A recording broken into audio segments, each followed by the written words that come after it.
But there's a difference between emotional intelligence and ethical intelligence. Suppose that you and I know each other fairly well, but we haven't seen each other for a while. We meet at the mall one day, and you say, "Hey, Bruce, how are you doing?" And I say, "I'm fine." I say I'm fine, but you can tell I'm anything but fine.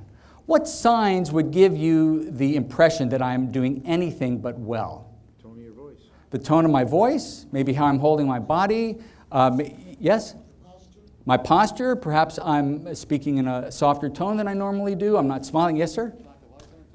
Lack of eye contact. It is your emotional intelligence that allows you to come to that conclusion, that you're not taking this at face value. What you see is not what you get. What you see is the opposite of what you get. But then the question becomes, what should you do? Should you say something to me at that time, "Hey, Bruce, are you okay?" Should you follow up with an email or a phone call? Should you say, "Bruce is a big boy, he can solve the problem on his own"?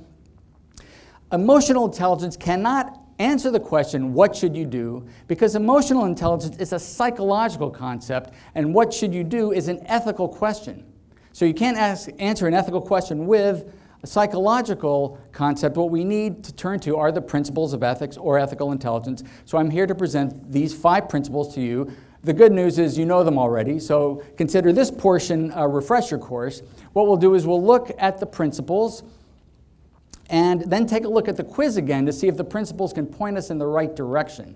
We'll then look at several issues that present challenges to us in everyday life: talking politics at work, giving and receiving apologies, and giving and receiving criticism.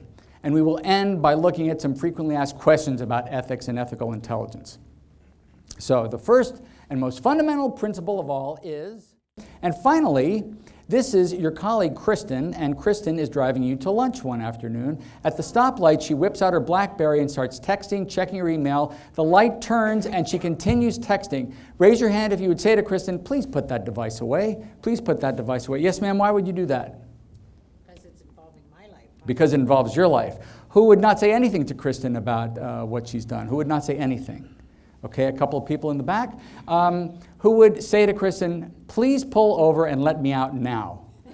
You would do that? Jerry would do that in the front? All right. Now, what have we learned by this little social experiment? What have we learned? Different people have different reactions to the same situations. But what if I were to ask, not what would you do, but what should you do? Is there a framework we can use to determine the right thing to do no matter how other people happen to react? The answer is yes. And since the question, what should you do, is an ethical one, the solution lies in 5 basic principles of ethics.